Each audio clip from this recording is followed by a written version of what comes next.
baru Pak, saya ini baru anggota Komisi 4 dan memang saya lihat luar biasa kita. Kalau dari segi undang-undang kayaknya bagus saja waktu dibuat. Bulog, apa itu kemarin kita dari Medan, gudang Bulog yang begitu besar, satu butir, betul saya tidak ada. Mana itu penyerapan? Dana diberikan, duitnya beli impor, karena yang datang impor semua. Jadi dana yang diberikan sama Bulog itu bukan beli punya rakyat artinya. Ini nggak jalan. Badannya dibuat Bulog, gedungnya ada, tapi buktinya yang kita beli di luar. Semua provinsi sekarang setelah kami tahu datang kan impor. Nah, ini kan persoalannya bukan hanya Bapak saja yang rakyat ini terus terang cuma disebutkan di mulut aja berpihak pada rakyat. Yang terjadi di Rempang sekarang nggak lebih kurang juga sama. Itu orang dari zaman dulu sudah hidup di situ, pemilik di situ. Kita mengusir penjajah Pak supaya tanah air punya kita. Kalau kita membangun terus yang menikmatin orang rakyatnya, diusir rakyatnya, dibulldozer, gimana? Ini pikirannya begini. Yang hancur yang kecil-kecil ini, yang besar tambah besar. Ini kan kebijakan kita yang bikin. Integrator segala macam itu kan kita bikin peraturan. Ternyata malah dia ngatur mereka, ini keuntungan. Di mana letak kemerdekaan kita kalau segala kita diatur mereka, napas kita diatur mereka? Ini kan kesalahan kita, artinya kita harus cek ini. Saya setuju panja itu Pak, supaya kita bongkar ini. Jangan dikira kita bikin yang dengarnya nama udah hebat integrator begini, ujung-ujungnya nggak ada yang ngontrol. Kalau misalnya ditentukan 20%, nggak ada yang siapa yang ngontrol. Karena yang lebih ngontrol mereka kalau punya amplop untuk ngontrol itu. Undang-undang ini bisa dikontrol dengan amplop Pak di negara kita ini. Jadi jangan main-main bikin undang-undang. Kalau tidak bisa kita atur, sekarang mari cek di mana Bulog beli padi kita. Nggak ada, kosong, sebutir pun tidak.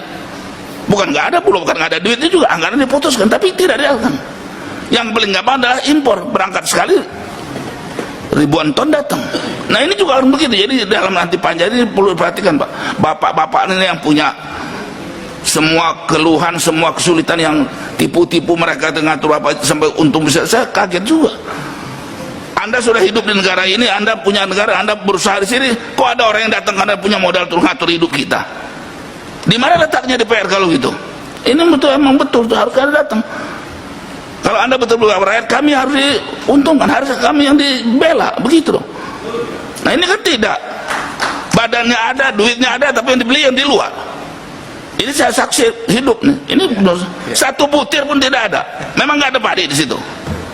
Nah, dan negara ini yang katanya berpihak, kadang-kadang juga lucu. Saya bilang udah lucu itu. Berpihak kepada rakyat, semua mereka tahu bahwa memproduksi beras itu susah karena semua faktor produksinya kan naik semaunya, tidak diatur, ya kan? Pupuk, bibit segala macam. Tapi begitu harga gabah, negara yang menentukan dan tidak pernah menguntungkan. Kalau dia ditentukan menguntungkan, saya angkat topi. Itu baru namanya membela rakyat. Apalagi kalau seperti kata Pak Jarod, yang punya rakyat kecil ini beli lebih mahal oleh negara. Iya, betul. Nah, baru jadi dia itu lebih bagus. Ini terus sampai ya, negara ini lebih senang ngasih duit langsung, semua mukanya naik. Ngasih duit cash.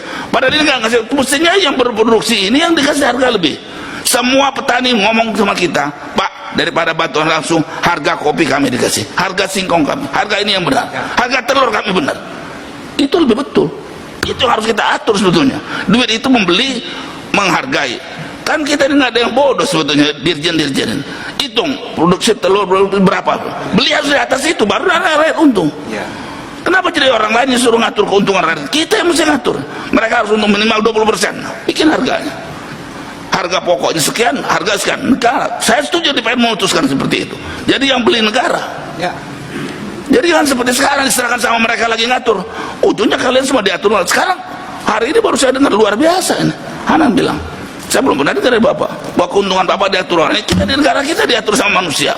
Kalau diatur negara saya angkat topi. Tapi kalau diatur orang-orang kaya-kaya yang ngatur negara ini, pimpin-pimpin ini semua, makanya Rempang orang yang sudah bertahun-tahun itu mau dibulldozer sama jenderal kita, dididik sama ini bukan punya mau mengamankan negara, mau bulldozer rakyat. Nah aneh itu. Di mana letaknya yang benar? Kalau saya yang bisa punya orang, saya pecat itu. Karena semua itu dia orang dididik untuk membela kita, mengamankan. Ini enggak, ngancam mau bulldozer apa itu? Demi si asing ini mau buka usaha. Ini dalam bidang kayak ini juga sama, selalu berpihak kepada mereka. Dan kalau nggak boleh mereka yang ngaturnya lagi kembali dengan amplopnya itu. Ini kayak terbuka nih ngomong. Ini hak kami di PR untuk bicara. Jadi menurut saya Pak, begitu banyak ini kesempatan, jangan disia-siakan. Buka aja, jangan ditutup-tutupin. Sungkan-sungkan nggak ada itu. Sudah nggak zamannya lagi Pak. Dan berhentilah ngomong berpihak rakyat kalau masih begitu caranya. Ini cuma di mulut aja Pak rakyat. Sebetulnya rakyat berproduksi nggak dibeli. Saya dapat data jagung itu saja diperkirakan 18 juta lebih. Kita perlu paling 16 juta, mestinya surplus. Kenapa jadi impor terus? Duit siapa dipakai? Ya duit dari pajak dari kita. Buat ngebunuh kita, kan gila itu namanya. Siapa yang melakukan? Pemerintah kita. Ini yang nggak benar gitu. Termasuk juga di PR artinya kan. Jadi bikin aturan hati-hati kita. Ini Bapak koalisi loh ya? Iya. Nggak peduli saya. Jangan ragu-ragu, kita ini pribadi berbicara pribadi Pak. Kadang cuma pencitraan dulu. Jadi kita jangan pencitraan lah. Saya terus terang saja melihat, menurut saya kita ini baru ngomong aja berpihak pada rakyat. Ya. Dan apa yang katakan orang misalnya Pak ya, kalau mau dibangunkan di Rembang itu rakyat itu dididik supaya bisa bekerja di situ, bukannya diusir, di bulldozer. Kalau kita bikin jalan tol, rakyat di situ harus dapat juga untung. Jangan dibeli tanahnya dengan murah, diusir, tapi dia punya share karena lewat di daerah dia. Begitu caranya. Kalau betul berpihak pada rakyat, apapun yang dibangun di situ, rakyat itu mesti nikmati karena tanahnya punya dia. Kalau nggak sama dengan penjajah, usir aja lagi pengusaha. Maka saya bilang tadi, kalau mereka menjajah ngatur keuntungan, saya lebih pengusaha itu kita usir. Nah begitu, tumbuhkanlah pengusaha kita yang benar. Nah yang celakanya pengusaha kita ini kadang-kadang nggak benar. Ya. Mestinya bapak-bapak ini sudah sekian tahun mesti jadi mereka, bukan mereka yang diatur ngatur, mereka tetap kecil, bahkan jadi mau mati seperti ini kan kacau ini. Nah jadi terus terang saya baru jadi masuk Komisi 4, saya sudah 3 periode baru sampai setahun ini saya, dan ini permintaan rakyat saya masuk Komisi 4, betul. Karena terlalu banyak yang mereka laporkan ke saya tidak bisa ikut karena saya di Komisi 1 Pak. Yang terakhir itu soal gajah, saya bilang itu Komisi 4, pupuk Komisi 4. Jadi kapan Bapak ini memperjuangkan kami? Nah saya pindah ke sana. Dan saya sekarang tahu undang-undang yang dibuat Anda baru ngomong sekarang, justru motong leher kalian.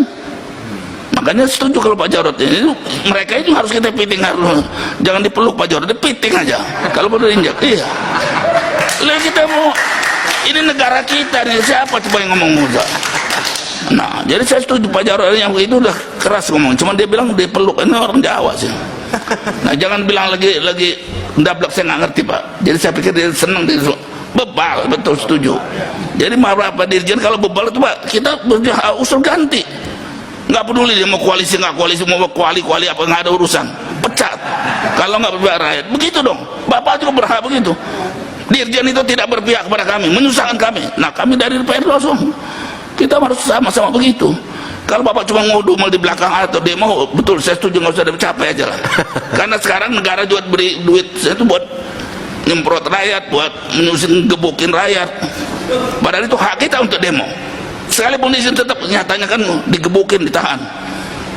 Ini saya baru dengar lagi baru-baru ini yang demo-demo Rempang itu kan orang panas udah susah, nggak bisa nelayan, nggak ada makanan, demo lagi. Siapa ngasih makan minum? Ada ustaz ngasih dia makan, ditangkap sekarang. Orang yang bagi makan ditangkap, ini kan lucu bener kita. Justru karena rakyat lagi berjuangkan nasib, nah kita mesti bantu mestinya. Jadi di mana letak berpihak rakyat? Ayo kita buka diskusi kita. Yang mana bukti yang berpihak pada rakyat?